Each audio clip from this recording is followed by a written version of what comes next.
another when it comes to that. And then when you take all of that and you couple it with the fact that we are living in the last days, and when I say living in the last days, I mean truly living in the last days. I mean, if you just look at some of the stories that Monkey and I were talking about this morning, it would be enough to just make you think, oh my goodness, when are the trumpets going to sound, right? You've got one of our carrier groups headed towards Taiwan. You've got the leader of the House of Representatives saying, I'm going, whether or not China wants me to go, right?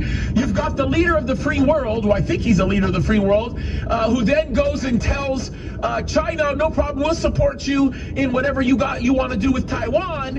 In the meantime, we're enabling Russia to do whatever it is that they want to do as they're beginning to cut off gas from all of the European Union. The European Union is getting pretty desperate, so now they're beginning to look at actually taking care of their insolvency by joining together and consolidating. That's an interesting word, right?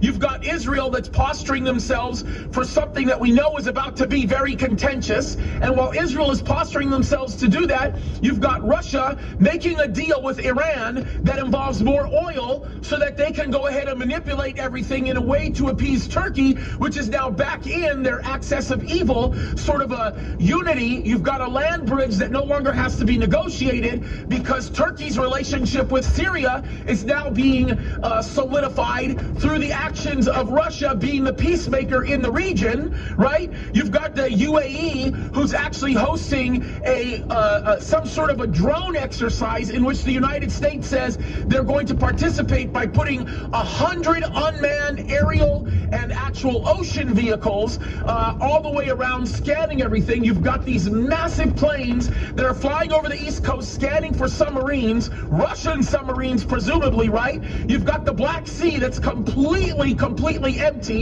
in that there is no aerial traffic over the Black Sea because Russia has now postured themselves to actually take control of every area. You've got portions of the Mediterranean that are actually being contended with, most of which involve Erdogan to the north, literally drilling everywhere he can looking for oil because he's actually running out of oil. You've got Greece to the north that's worried about all the way to the south across the way of the Mediterranean over the civil war that's going on in Libya because they're fearful that one half of the Libya civil war is going to end by the other half taking them over, the half of which that's controlled by Russia, which means Russia will have a prime position to the south overlooking everything that's going on with Greece.